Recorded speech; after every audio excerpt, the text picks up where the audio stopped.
La conferencia se ha denominado desde el comienzo los desafíos actuales de la educación con mirada a futuras generaciones.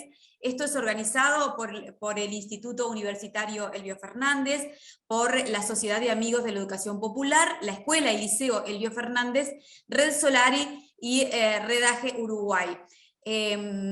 La propuesta es un intercambio. ¿Intercambio con quién? Con profesionales vinculados al mundo de la educación, grandes profesionales y referentes del Uruguay, pero también como Silvia del exterior, que nos pueden aportar una mirada diferente, experiencias diferentes, y luego, bueno, cada uno hará su propia evaluación de cómo sería esa experiencia de pronto en un aula aquí en la República Oriental del Uruguay.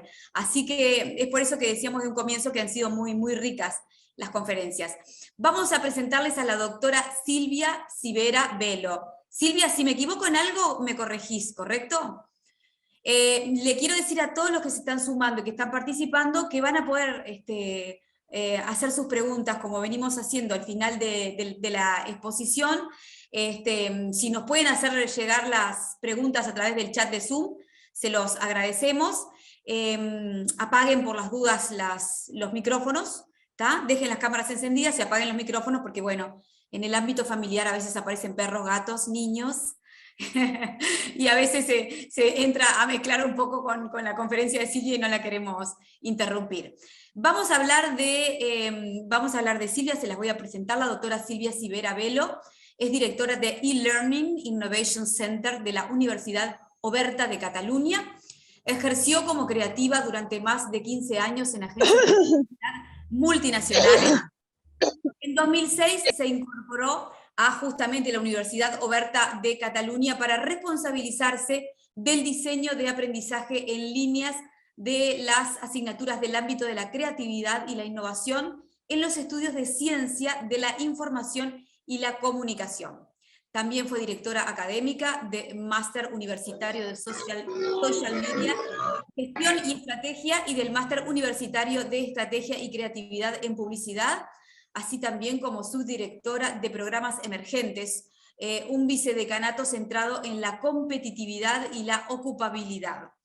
En 2020 fue reconocida por el Gobierno de Cataluña con la distinción Jaume Vicens Vives a la calidad docente universitaria por su trayectoria comprometida con el desarrollo de las capacidades creativas del estudiantado basada en la creación e implementación de herramientas, metodologías y recursos innovadores en la docencia virtual de la creatividad, además de la transferencia y la difusión de conocimiento. Sus intereses de investigación dentro del grupo de aprendizajes, medios y entretenimientos se centran en el e-learning, las nuevas tendencias y formas narrativas en comunicación y la creatividad. En 2015 recibió el 6º premio Prat-Cavalli al fomento de la investigación en publicidad por su tesis doctoral sobre las claves creativas del marketing viral. Así que luego de esta presentación les quiero decir que su conferencia le ha designado como título Docente, Coach o Bot. Silvia, la palabra es tuya. Gracias, Adriana. Buenas tardes, buenas noches desde Barcelona. En nombre de Silvia Civera, es un honor participar en este ciclo de conferencias sobre los desafíos actuales en la educación con mirada a futuras generaciones. Soy su asistente virtual y estaré encantada de transmitirles la presentación que la doctora Civera quiere compartir con ustedes. De hecho, también la he ayudado a armar el discurso a partir de los conocimientos que ella tiene etiquetados en diferentes bases de datos como educación superior, roles docentes, nuevas tendencias en educación, EdTech, tecnología educativa, innovación, y me ha pedido también una dosis de creatividad en un máximo de 1 hora. La doctora Civera estará siguiendo la charla, atenta a las preguntas o comentarios que le vayan llegando por el chat, y así al finalizar mi exposición se conectará personalmente y les dará respuesta con la profundidad que seguro merecen. Permítanme 3,7 segundos para compartir pantalla y empezamos.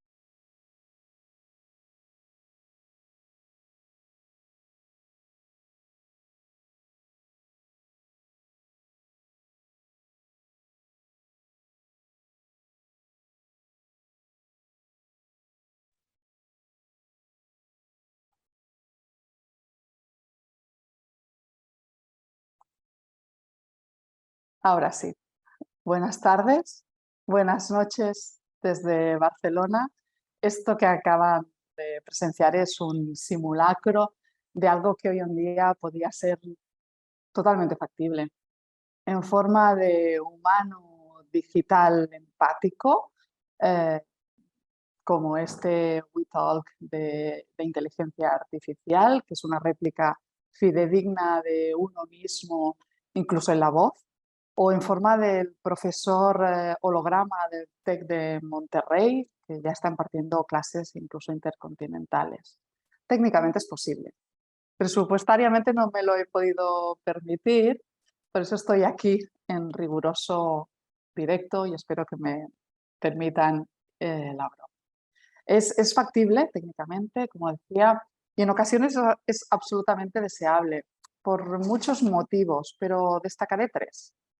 El primero, por lo que en términos deportivos se conoce como la economía del esfuerzo, ¿no?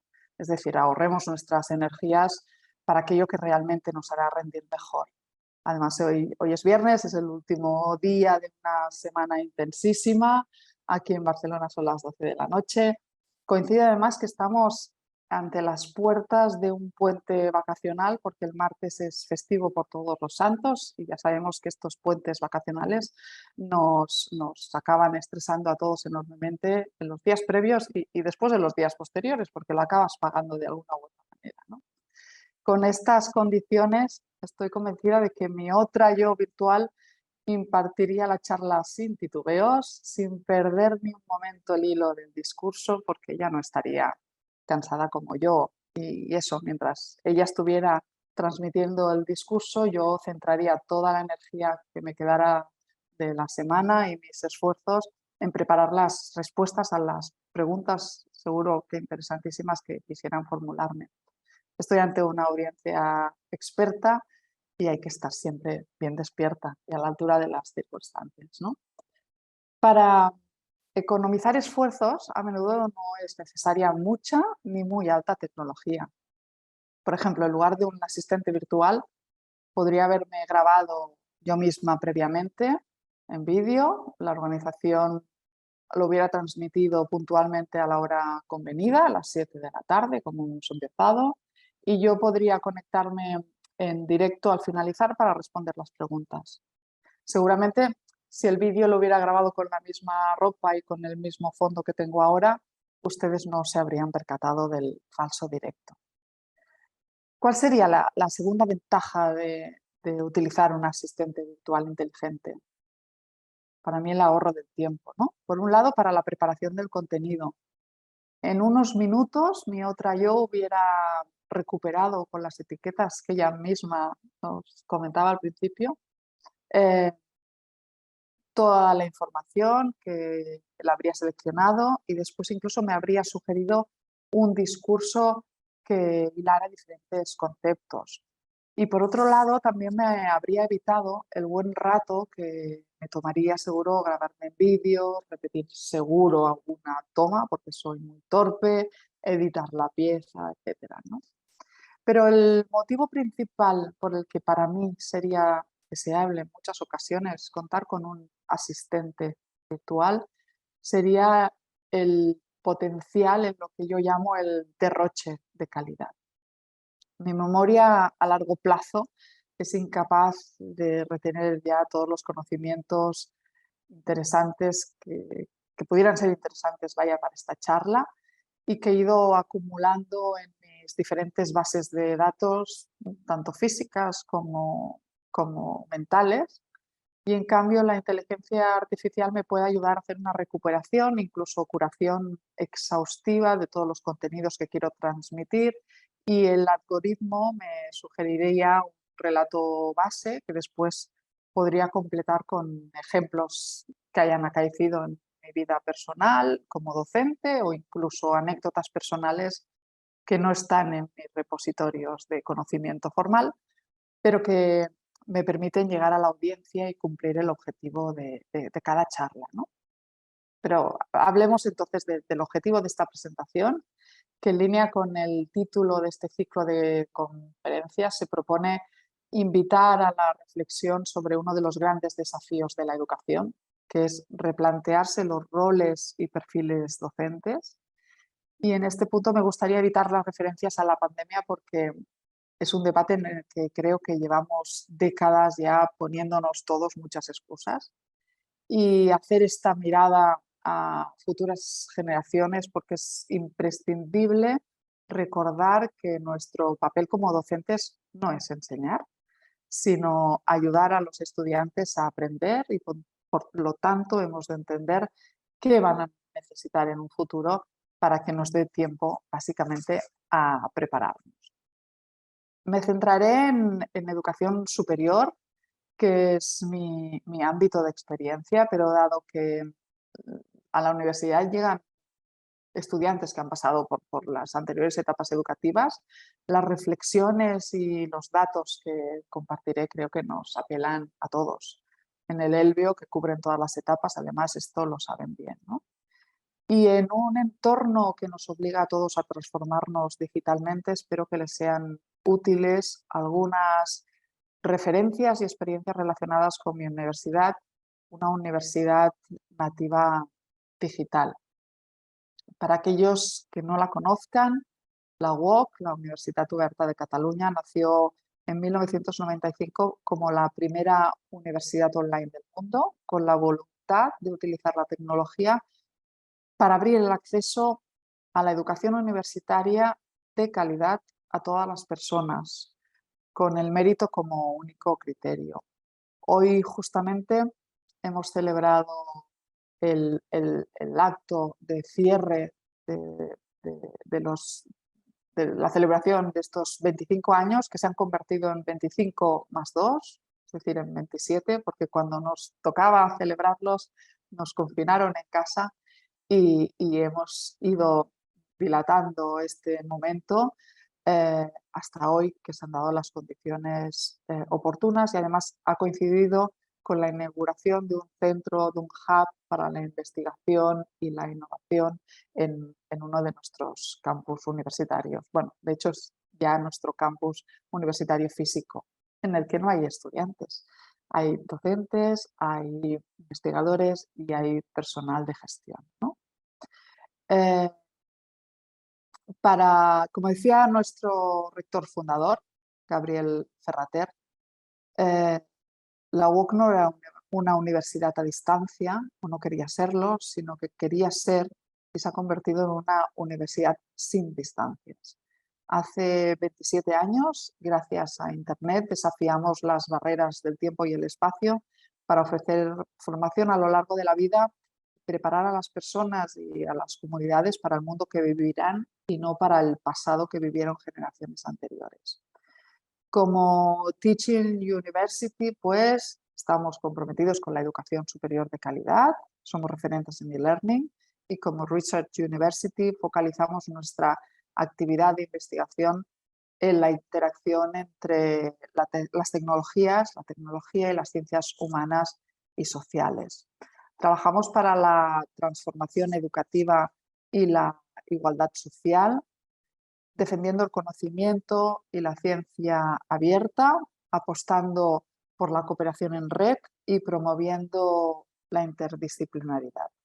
Después de 27 años, miramos al futuro con la ambición de contribuir a la transformación de la educación superior en la era digital, con el convencimiento de que las universidades tienen que lograr un papel mucho más estratégico y un mayor impacto social, ejerciendo de puntos de intercambio de conocimiento entre los diferentes actores sociales.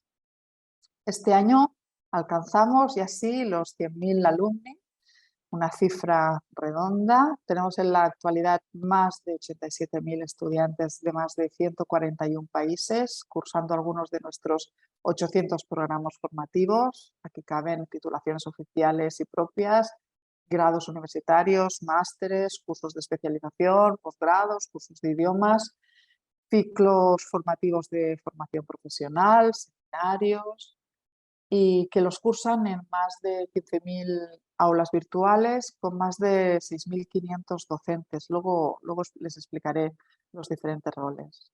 y en Iberoamérica somos la primera universidad online.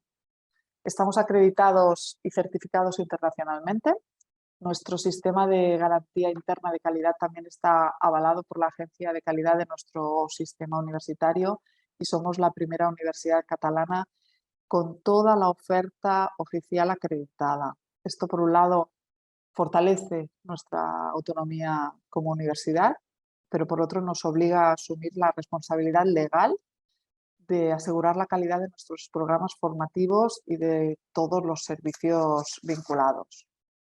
Nuestra singularidad se enraiza en un modelo educativo centrado desde el primer día en el estudiante. Al estudiante se le acompaña en su trayectoria de aprendizaje por parte de profesorado especializado, pero también por tutores en total. Entre estos profesores y tutores son más de 5.300 en total, y también por profesorado propio en plantilla, somos casi 500, y el apoyo de 700 compañeros de gestión.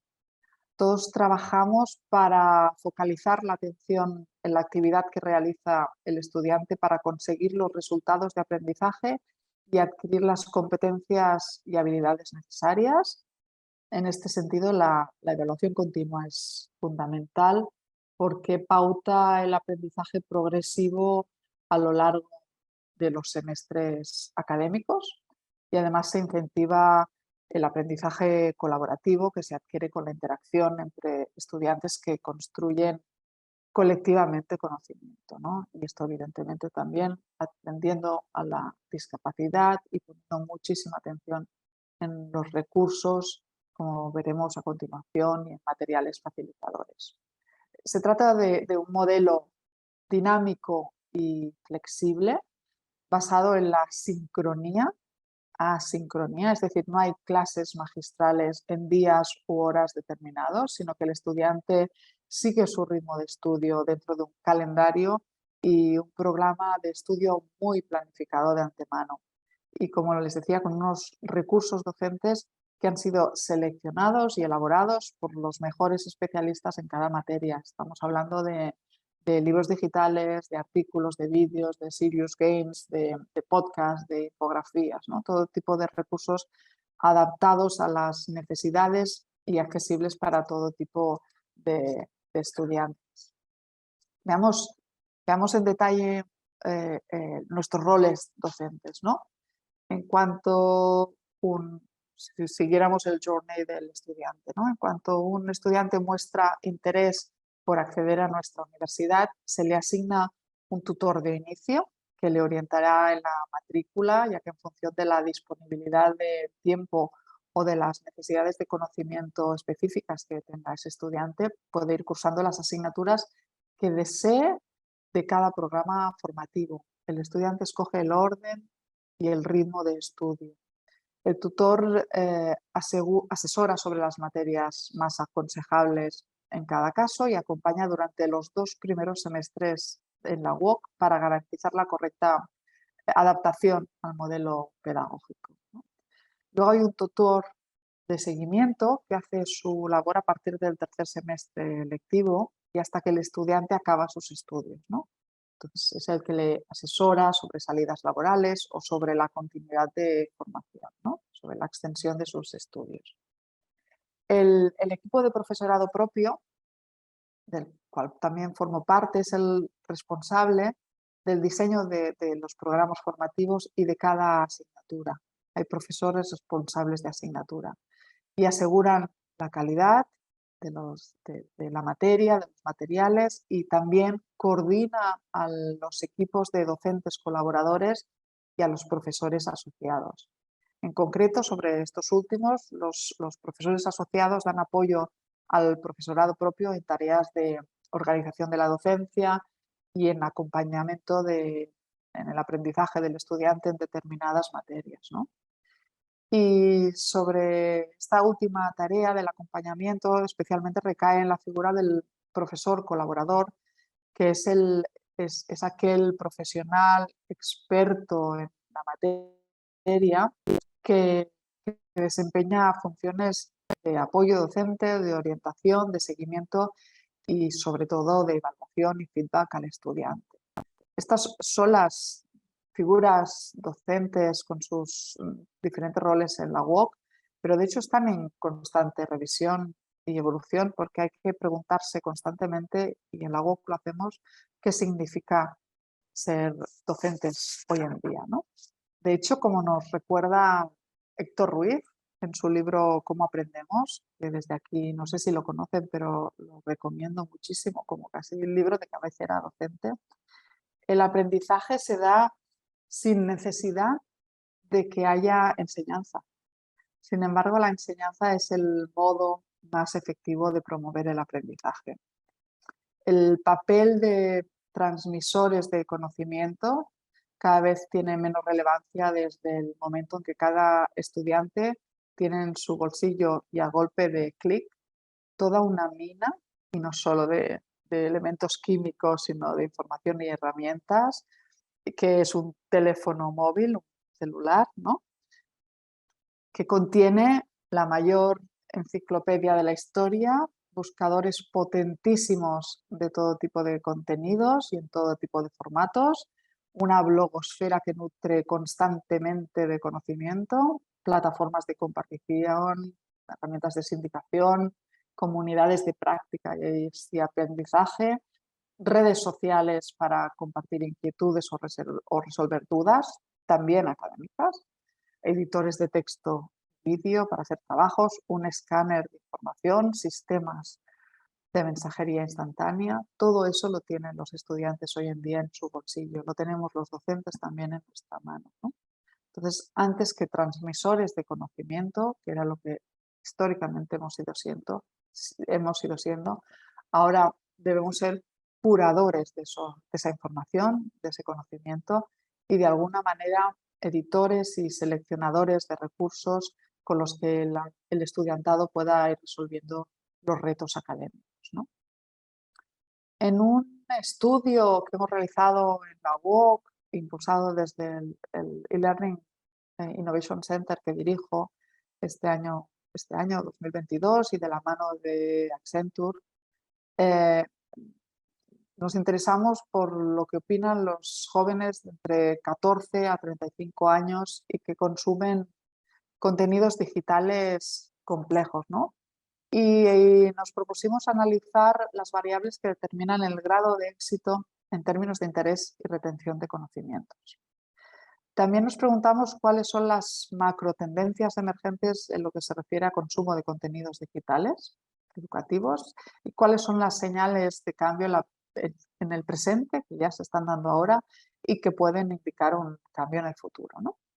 Entre las macrotendencias de contexto, ya verán que hay 3 niveles. Entre estas primeras destacamos que la economía de la atención se impone, ¿no? Y es que en un mundo digital con estos niveles de infoxicación, de sobreabundancia informativa, la atención es el principal filtro que tenemos todos a la hora de seleccionar la información, ¿no? Algunos datos que sustentan esta macrotendencia son, por ejemplo, que la capacidad de atención de la raza humana bajó de 12 segundos en el año 2000 a 8,5 segundos en el año 2015. Recordemos que en educación ha perdurado con insistencia el mito de que la atención solo dura 30 minutos y según Héctor Ruiz, y lo encontrarán en el libro que les recomendaba, este mito se debe a una interpretación poco afortunada sobre los estudios de vigilancia que se hicieron a muchos años atrás, ¿no? Sobre la atención que deben mantener, por ejemplo, ciertas profesiones como vigilantes de la playa o agentes que inspeccionan las maletas en los aeropuertos, ¿no? Pero que no se vincularon directamente a la educación, pero que la educación a menudo tomó y ha ido bebiendo de este mito, ¿no? Otro dato, el 25% de los jóvenes olvida detalles importantes de sus familiares o amigos e incluso el 7% de la gente olvida algunos años hasta su propio aniversario, ¿no?, de nacimiento. Y algunos estudios demuestran que el llamado efecto Google ya está limitando nuestra memoria, ¿no? Estos datos pueden explicar por qué la media, incluso, por ejemplo, de las charlas TED, de las TED Talks, que seguramente que conocen, han bajado o están bajando de 20 minutos de duración hacia los 10 minutos.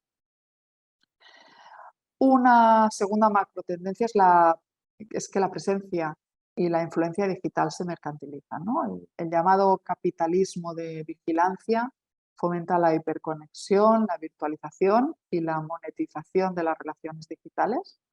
Los gigantes tecnológicos fomentan esta digitalización para alimentar su modelo de negocio y los encuentran en los jóvenes, evidentemente, una gran fuente de rentabilidad, ¿no? Algunos datos también, ¿no? Los jóvenes se pasan 7 horas al día conectados. 1 de cada 5 jóvenes se despierta de madrugada para comprobar sus redes sociales. 1/3 de los jóvenes, perdón, declara que quiere ser influencer y casi es el 22% piensa que puede llegar a ser gamer profesional. La llamada generación like puede llegar a hacer 20 likes por minuto para ganar visibilidad en su propio perfil. Y en general también nosotros, cada día consultamos nuestros teléfonos móviles más de 150 veces. La tercera macrotendencia de contexto es que el consumo digital afecta a la salud mental de los jóvenes. Cada vez más afloran y se describen nuevas patologías crecientes entre los jóvenes debido a la exposición tecnológica. La llamada brecha de la curiosidad permite que especialmente los jóvenes sean más vulnerables a técnicas de persuasión, ¿eh? Y comparto también algunos datos que también pueden llegar a ser alarmantes. El 81% de los jóvenes españoles, en este caso, son datos, en este caso de España, sufren homofobia, es decir, que no pueden salir de su casa sin su teléfono móvil.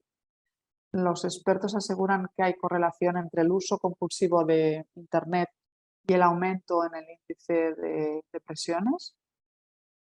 4 de cada 10 adolescentes dice que se conecta a las redes para no sentirse solo. Más del 61% de los adolescentes tienen más de un mismo perfil o de un perfil propio en la misma red social. Es un dato que a mí me inquieta mucho, ¿no? ¿Qué necesidad tienen de tener como personalidades múltiples en una misma red social, ¿no? Casi el 21% de las personas presenta síntomas de insomnio y asistimos al fenómeno cada vez más creciente de la cibercondria, ¿no? En España el 69% de los jóvenes recorren a Google para obtener consejos de salud. A continuación destacaré también 4 macrotendencias de este nuevo estudiante que nos permitirán ver cuáles son las lógicas de consumo de contenidos más extendidas entre los jóvenes, ¿no? La primera es que el entorno sociocultural determina el modelo de consumo de contenidos digitales y que es muy desigual entre los jóvenes, ¿no? La edad, la clase social y los hábitos de ocio marcan la capacidad de absorción de conocimientos y, por ejemplo, los jóvenes con mejor comprensión lectora son los que tienen más estudios, viven en un entorno socioeconómico más favorable y realizan más actividades de ocio fuera de casa, ¿no? Y de nuevo, algunos datos. Por ejemplo, los alumnos que pertenecen a familias que afirmaron ser amantes de la lectura obtuvieron una media de 6,5 más en pruebas de comprensión lectora. Las comunidades más pobladas e industrializadas son las que tienen niveles de lectura más altos. Los lectores que solo leen en digital son más jóvenes, con más estudios y leen más que el resto. Las personas jóvenes con madres desempleadas muestran un 8% menos de probabilidad de haber absorbido conocimientos educativos durante la pandemia. Aquí también hay otro tipo de brechas, como ven, ¿no? La segunda tendencia, macrotendencia del estudiante es que la generación Z, esos nacidos justo antes del 2000 prefieren la desvirtualización, ¿no? Las diferencias entre la generación Z y la Y muestran que sin experiencia no hay autonomía digital y pese a que YouTube se considera un recurso educativo, los jóvenes de esta generación prefieren la enseñanza presencial y asistida por un profesor. Son los jóvenes de la generación Y, los que ya llevan más años estudiando, son los que buscan la flexibilidad en formatos autodirigidos y 100% digitales. Respecto a este punto, también algunos datos concretos, ¿no? Los vídeos de YouTube son considerados el método de aprendizaje preferido para el 59% de la generación Z y de hecho el 47% de ellos pasa 3 o más horas diarias en YouTube, en la plataforma. El 78% de la generación Z cree que su profesor es muy importante para su aprendizaje y desarrollo. El 80% de los jóvenes afirma que sus actividades diarias dependen de la tecnología y el 56%, y a mí es un tema que me preocupa por mi especialidad, afirma que la creatividad también depende de la tecnología y sube al 64% cuando hablamos de vida social, ¿no? La tercera macrotendencia en este punto es que es clave cómo se enseña a consumir contenidos, ¿no? El formato digital provoca ese mind wandering, esta mente errante, dispersa, mientras que vemos claramente que el papel facilita la concentración. El multitasking que promueven las tecnologías digitales provoca pérdida de eficacia y en este sentido es fundamental recibir una buena educación en casa y en la escuela sobre gestión del tiempo y también sobre gestión de la información. Los datos nos demuestran que los adolescentes que leen en papel mejoran su comprensión frente a aquellos que utilizan la pantalla y eso es porque tienen menos pensamientos ajenos a la lectura de ese momento. El 61% de los adolescentes que tuvieron clases online durante el confinamiento las valoran como una experiencia regular o mala, puesto que lo que se hizo comúnmente fue replicar el modelo presencial simplemente mediado por tecnología, o sea, pasar de los bustos parlantes a los bustos parlantes en pantalla, y eso no es e-learning.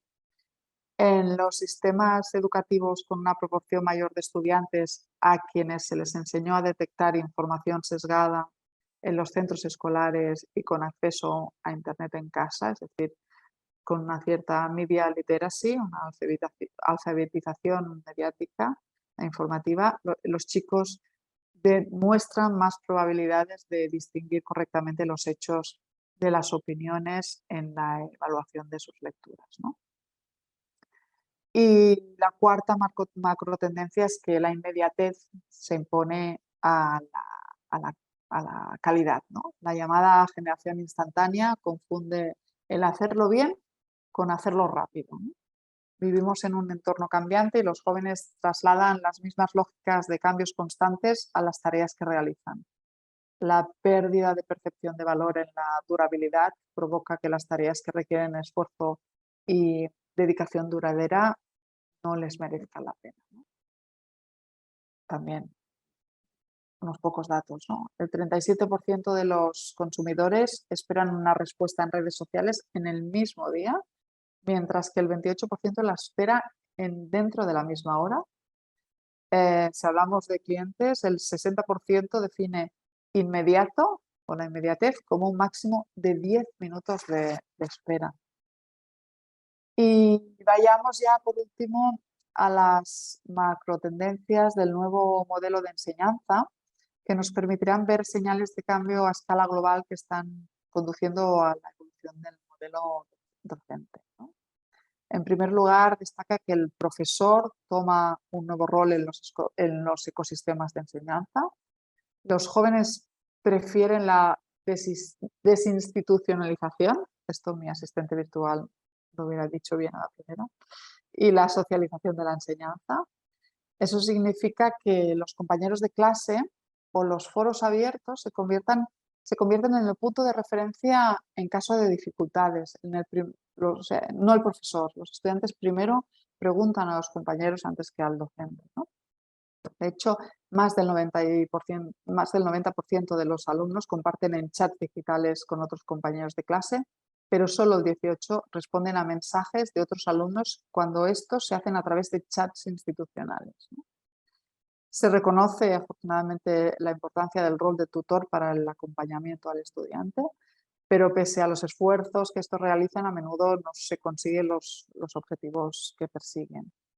Y el 35% de las personas que encuestamos eliminaría el chat institucional de los cursos en línea, pero solo el 7% eliminaría los foros, ¿no? La segunda macro tendencia en este ámbito es que el fin de la espontaneidad eh, se está haciendo evidente en los modelos de aprendizaje. Entendemos en este sentido que la capsulización de los contenidos y la atomización de la oferta que ha traído la digitalización ha eliminado las ramificaciones y la reflexión, me explico, ¿no? Para asegurar que el estudiante pueda seguir el hilo y autoevaluarse, los contenidos se acortan, se focalizan en pocos conceptos y de esta manera se van eliminando espacios de debate. La falta de profundidad no solo hace perder posicionamiento ante los gigantes tecnológicos, sino que también desincentiva al estudiante a consumir formación reglada. La búsqueda de vídeos de contenido didáctico ha aumentado un 70% año tras año. Los usuarios de YouTube prefieren los vídeos cortos con una duración aproximada de 42 segundos. Sin embargo, las imágenes relevantes acompañadas de contenido informativo visual o auditivo nos ayudan a recordar un 65% de la información días después, mientras que cuando leemos solo texto recordamos solo un 10%, ¿no? Y lo que está claro es que los usuarios buscan contenidos prácticos que puedan aplicar después. La tercera macro tendencia, y acabo con esta parte, es que más allá de es que el infotainment, esta información y más entretenimiento y la gamificación aumentan el engagement y que más allá de las estrategias que se aprovechan de la llamada brecha de la curiosidad para captar clics, los alumnos cada vez se informan más a través de formatos que mezclan entretenimiento y contenido formativos. La mayor percepción de valor que entre los jóvenes está principalmente en esta mezcla de información de actualidad, casos reales, ejemplos de proximidad que sean capaces de reconocer, ¿no?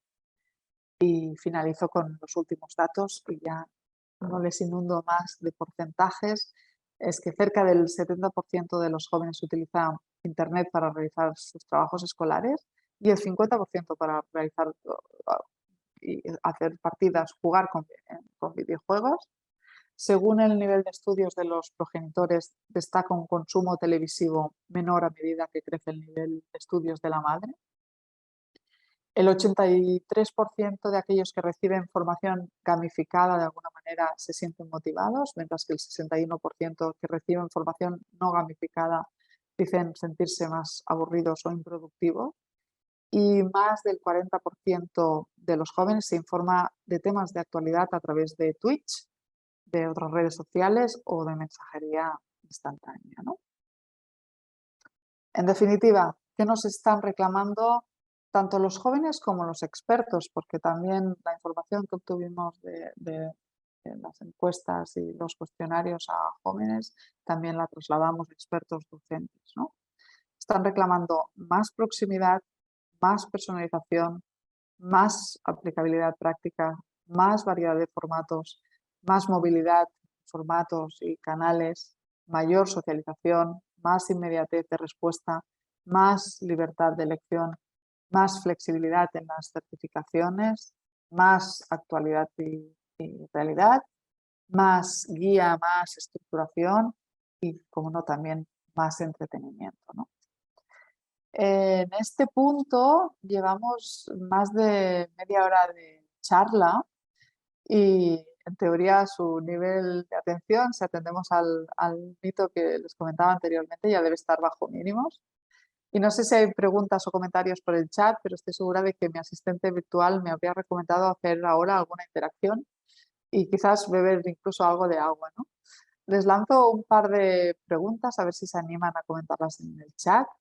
Una muy concreta sobre tipología de contenidos educativos, que es de lo que hemos estado hablando también. ¿Qué experiencia y opinión tienen sobre la identidad de los microcontenidos, por ejemplo, ¿no? A la hora de trasladar conocimientos complejos y educar en base al sentido crítico? Ahora justamente estamos hablando tanto y tanto de microcredenciales. Y otra más genérica, que sería, ¿se debe plantear la enseñanza en términos de entretenimiento? Les dejo unos segundos mientras bebo agua y continuamos.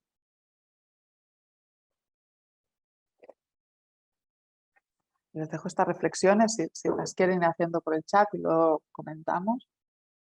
Lo que sí es cierto es que en las universidades a los docentes se nos pide que hagamos docencia, se nos pide que hagamos investigación, se nos pide que hagamos transferencia y divulgación de conocimiento, ¿no? Yo me pregunto, ¿a qué otra profesión se le demanda tanta responsabilidad y tan variada, ¿no? Un compañero de la universidad, el doctor Enric Serradell, suele decir que no somos docentes, sino que está convencido de que somos súper docentes, ¿no? Y hacemos, es que es verdad, hacemos el planteamiento metodológico de las asignaturas, creamos, seleccionamos recursos de aprendizaje, escogemos las mejores herramientas docentes. En el mejor de los casos las podemos crear, a veces en nuestra universidad virtual podemos crear herramientas, ¿no?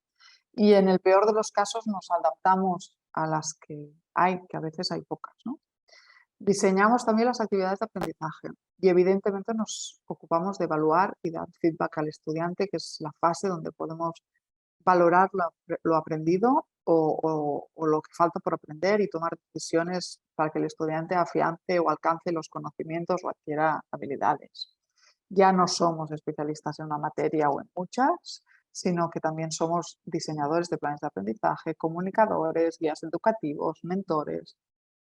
Como resultado de las entrevistas del estudio, existe el consenso generalizado sobre la necesidad del profesorado de apostar, además, por una enseñanza emocional capaz de conectar con los estudiantes e incentivar el estudio a través de la motivación. Entonces, somos coaches, ¿no?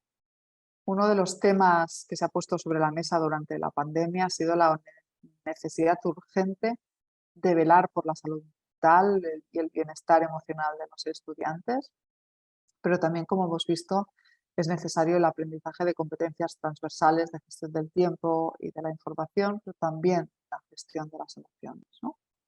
La competencia de aprender a aprender es competencia o responsabilidad última de la universidad.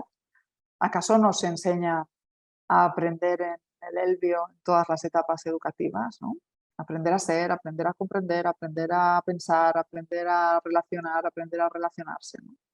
Un buen docente siempre ha sido una buena fuente de inspiración, un ejemplo, no solo diseña programas de aprendizaje, sino que prepara experiencias de aprendizaje. Y en este sentido, yo diría que no hay nada nuevo. Lo que ha cambiado es un entorno y una tecnología que nos ha permitido que se multipliquen exponencialmente las posibilidades que tenemos como docentes y la rapidez con las que ocurren las cosas, ¿no? La falta de confianza que les comentaba antes, ¿no?, en el profesor como primer recurso de ayuda pronostica dificultades a la hora de concebir un modelo de aprendizaje basado en el acompañamiento si este no mejora en su accesibilidad y la inmediatez de respuesta, ¿no? Le preguntamos a los estudiantes qué necesitan realmente, ¿no? En otro estudio que realizamos desde el ELIN, desde el E-Learning Innovation Center, con la consultora Seidor, nos propusimos analizar cómo estábamos abordando la personalización en nuestra universidad para asegurar algo que nos obsesiona de nuestro modelo pedagógico, y es que el estudiante encuentre su sentido personal o un sentido personal a su aprendizaje, ¿no?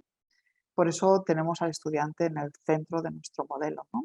Y para nosotros personalizar es mucho más que individualizar e implica dar voz a los participantes, ¿no? Hay que superar pues, la individualización, que trata de ajustar la actividad docente a diferentes ritmos de aprendizaje, pero también la diferenciación, que trata de ajustar metodologías utilizadas, y hay que superar la inclusión, ¿no? Y más que es lo que obliga a eliminar barreras. Evidentemente todo ello es necesario, ¿no? Pero lo que buscamos ahora también es conectar cada vez mejor los intereses y necesidades del estudiantado con su proceso de aprendizaje, ¿no?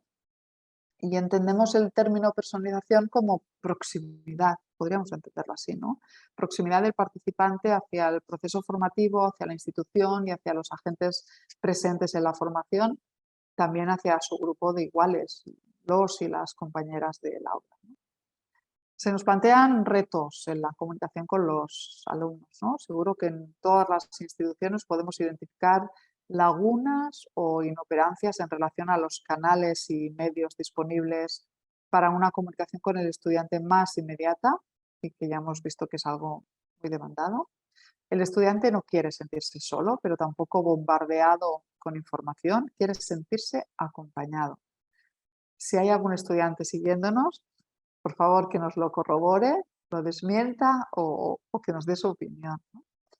Personalizar significa reconocer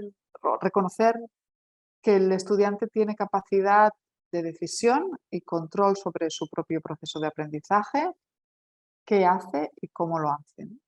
Y para empezar, ¿no? ¿Cómo es la participación de los estudiantes en los órganos de gobierno de las instituciones educativas? Y para concretar, ¿no? Podríamos preguntarnos, ¿participan nuestros estudiantes en la conceptualización y la confección de los contenidos curriculares? No hay una única manera ni una única manera correcta de incorporar más grados de personalización a nuestros modelos educativos, pero cabe tener en cuenta que el modelo organizativo y de procesos de las instituciones educativas irá cambiando. También habrá un nuevo modelo de experiencia de usuario en el que debe incorporarse la voz del estudiante a un Customer Journeys, si quieren llamarlo así, centrado en su experiencia en relación a la personalización, ¿no? Y convendrá plantear un modelo tecnológico nuevo que pueda aportar valor tangible y escalabilidad, ¿no? Que la tecnología nos reste trabajo, como, como pueden hacer los bots, y que al mismo tiempo nos sume valor, ¿no? En este sentido, la tecnología debe estar al servicio del modelo pedagógico, no al revés, ya que es una palanca impulsora y no un freno. Y en el terreno de la tecnología educativa se distinguen estas tendencias de futuro, ¿no?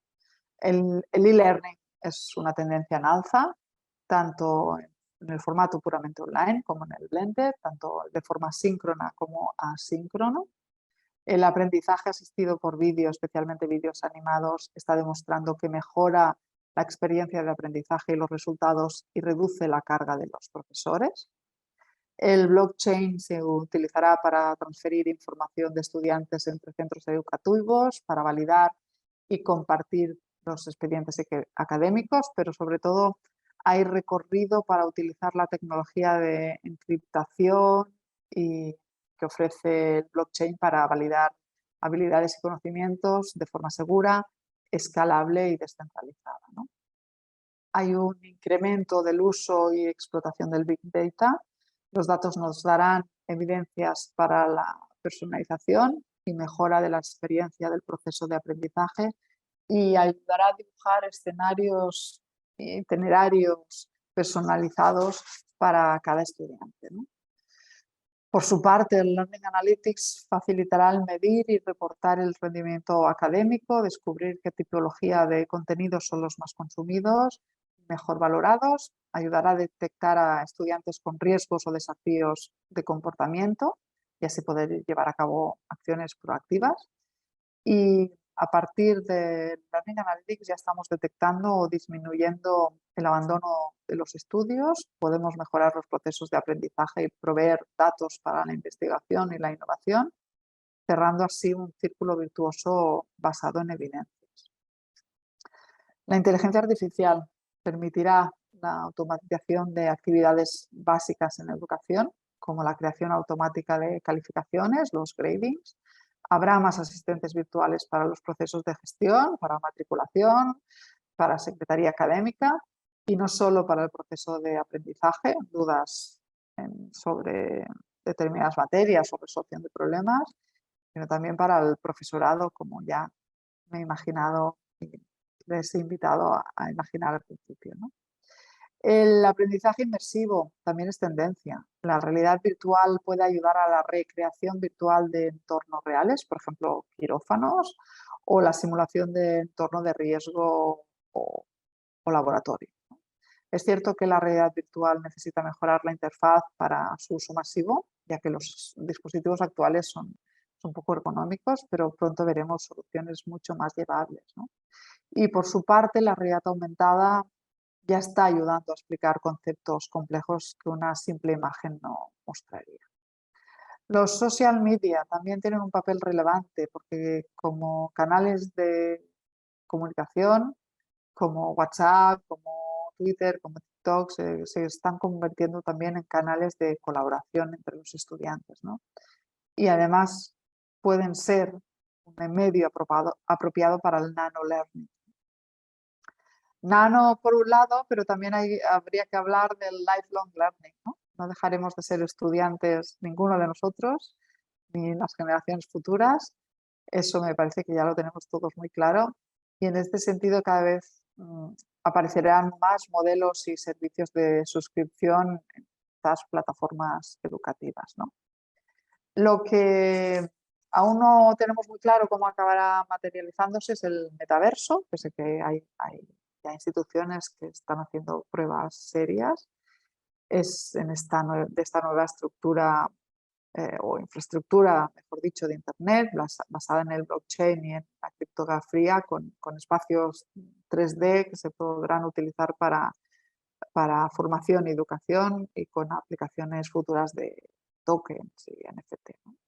Y dejo para el final la gamificación, que permite hacer el aprendizaje divertido y con conexión emocional, es el famoso engagement, y que es más popular entre el segmento K12, pero que está realmente en auge en el segmento universitario, ¿no?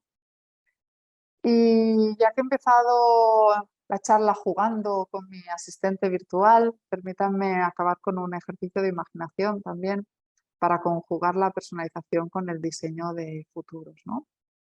¿Se imaginan que los estudiantes que se matriculan a un programa formativo pueden pagar un precio diferente en función de si participan o no en redes de conocimiento, instituciones tipo Wikipedia, o en función de su compromiso demostrado con la formación anterior, o de si quieren solamente el producto formativo o más servicio, que el servicio de coach fuera, por ejemplo, aparte, o de si quiere recibir recomendaciones personalizadas en función de su estado de ánimo, o de si utiliza dispositivos biométricos que puede ayudar a construir un sistema de inteligencia artificial que puede revertir en la mejora de servicios para otros estudiantes, ¿no? ¿Se imaginan que se puedan personalizar experiencias al detalle, comprar accesos para sesiones magistrales de pequeño formato con realidad mixta, por ejemplo, con sus docentes preferidos o incluso con personalidades ya fallecidas, ¿no? En hologramas o realidad virtual, que Einstein pudiéramos casi tocar a Einstein explicándonos algunos de sus teorías, ¿no? O pedir por encargo lecciones con mentores específicos para virtualizarlos en su espacio digital.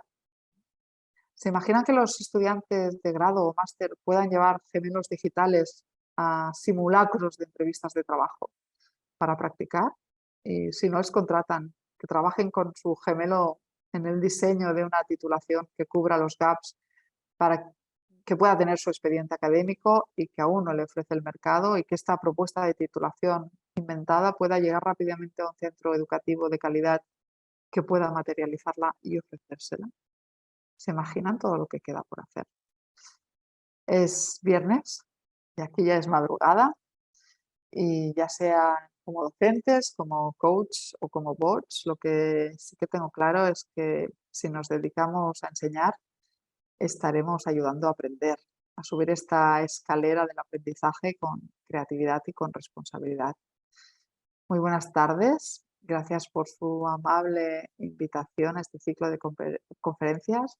Y si desean hacerme alguna pregunta o comentario más allá de lo que pueda haber surgido en el chat, he ajustado bastante en el tiempo, pero si no queda suficiente tiempo, les dejo aquí mi correo electrónico y quedo abierta a las dudas y comentarios que necesiten. Sí, Muchas gracias. sí, tengo acá 3 preguntas. Sabés que me han llegado por interno para planteártelas a ti, te las voy a hacer tal cual las hizo uno de los participantes. La primera es, ¿el bot no sería una simple aplicación al servicio de los profesores o el coach, ya que siempre sea sincrónica o asincrónicamente, es necesaria la presencia humana en los procesos de formación? Sí, soy de la opinión en que vamos a convivir todos juntos y que todos vamos a hacer nuestro rol, ¿no? Tener un bot como ayudante en nuestros procesos de docencia nos permitirá automatizar muchas tareas y a nosotros dedicarnos a partes más esenciales en las que realmente otorguemos valor y diferenciación, que nos sirva este momento de calidad con el estudiante, que no le estamos dedicando a hacer, ah, por ejemplo, tareas de corrección que podían ser automáticas o resolución de dudas muy comunes y que se vayan repitiendo a lo largo de los cursos académicos, ¿no? Y que gracias a la creación de bases de datos de preguntas, ¿no? Ya puede haber modelos predictivos que puedan dar respuesta a este tipo de dudas de estudiantes recurrentes, ¿no? Y entonces los docentes nos podemos dedicar este tiempo que nos ahorraremos en idear nuevas estrategias y nuevas experiencias de aprendizaje para adaptarlos precisamente a, a estas nuevas generaciones que nos están demandando, como hemos visto con los datos, cosas muy diferentes a las que estábamos acostumbrados, ¿no? En relación a los contenidos, a los tiempos de estudio y a las formas. Yo creo que conviviremos y creo que será bueno convivir en este. Si tuviera que finalizar quizás o contestar a esta pregunta que le sugería yo como título de la charla, ¿no? Docentes, coach o bot, yo diría que docente, coach y bot.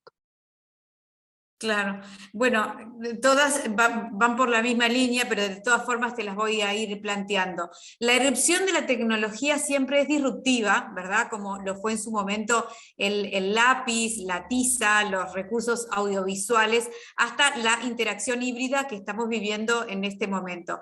¿Será necesario trabajar más sobre la aplicación de innovación en forma constante y basar los procesos justamente más en lo humano para que el soporte sea simplemente eso, ¿no? Un soporte y así no quedar rezagados ante cada avance tecnológico?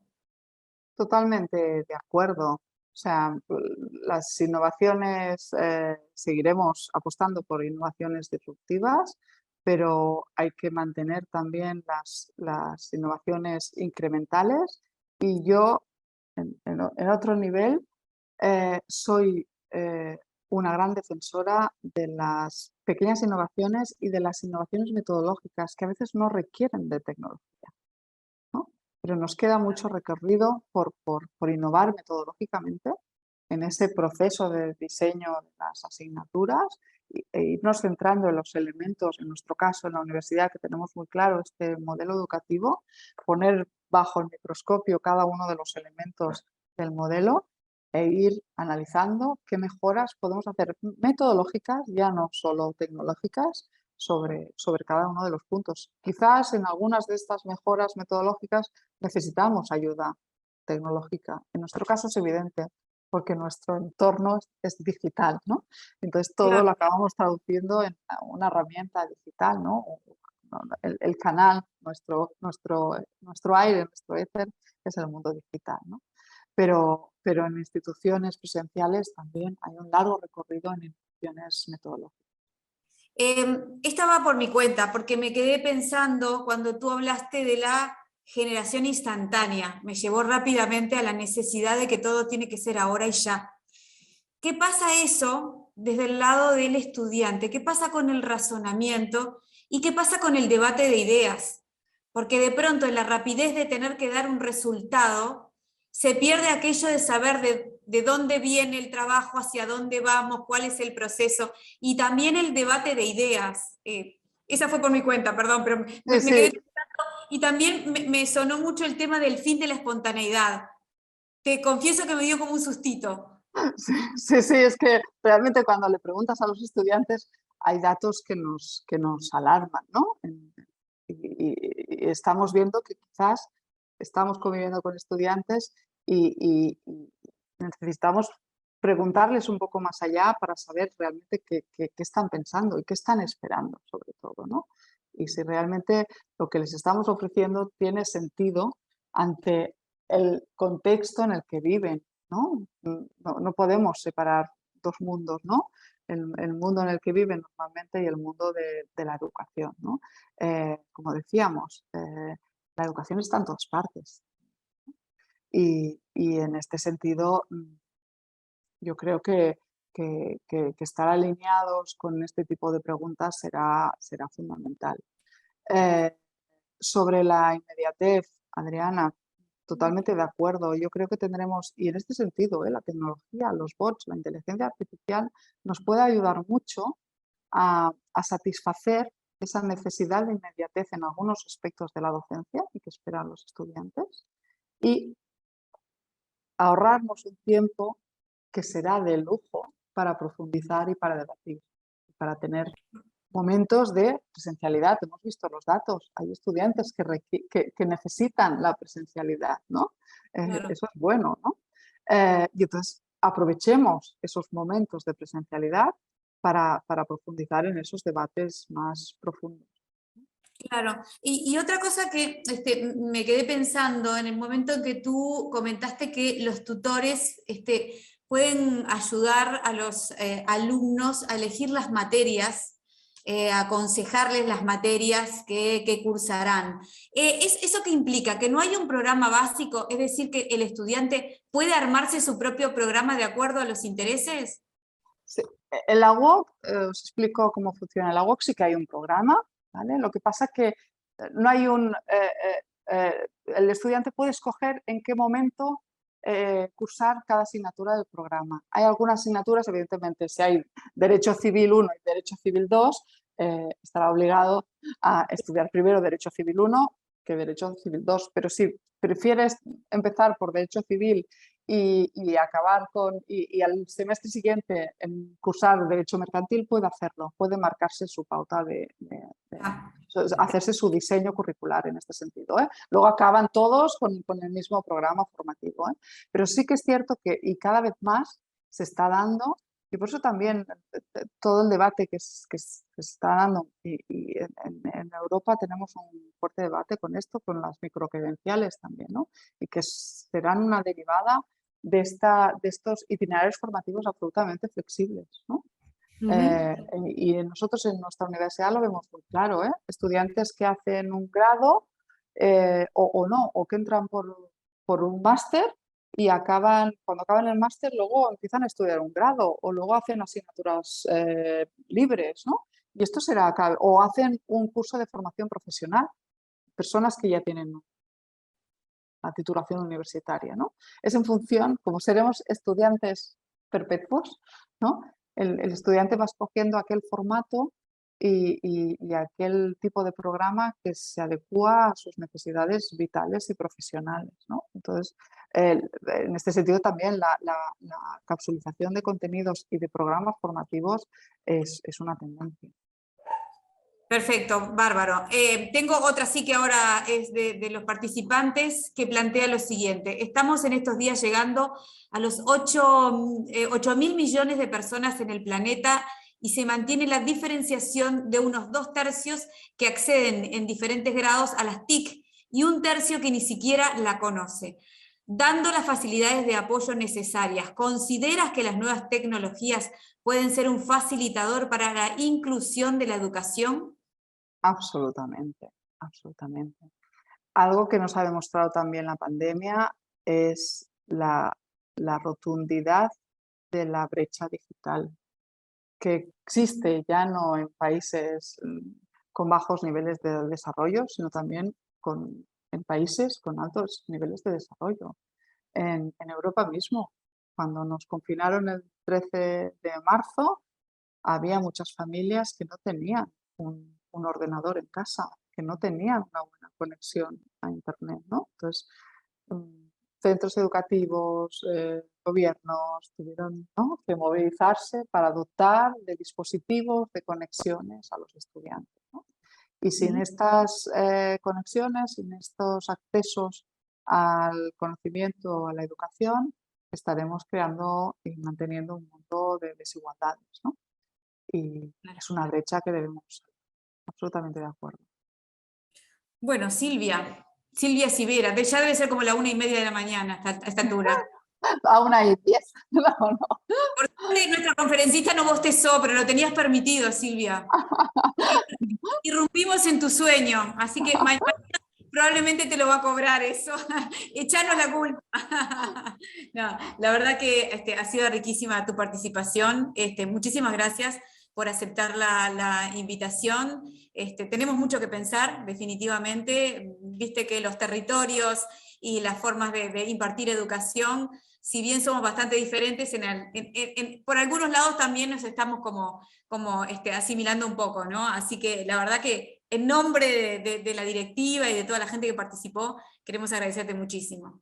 Muchísimas gracias a vosotros. Buenas tardes y muchas gracias por invitarme. Buenas noches, muchas gracias. Buenas noches. Tenés permiso para ir a dormir. Sí, vale, de acuerdo, muchas gracias. Igualmente. Muchísimas gracias. Gracias, muchas gracias. Bueno, muchas gracias nuevamente por el apoyo de las autoridades, a ustedes que han venido participando en la web institucional de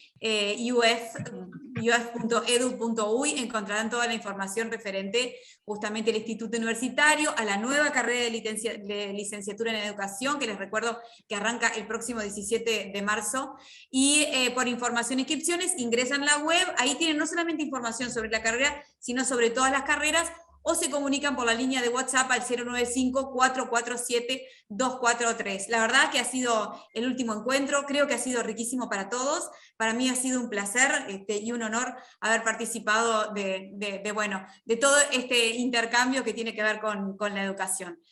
Un abrazo grande, que terminen bien el año y que empiecen muy bien el 2023 para todos. Gracias.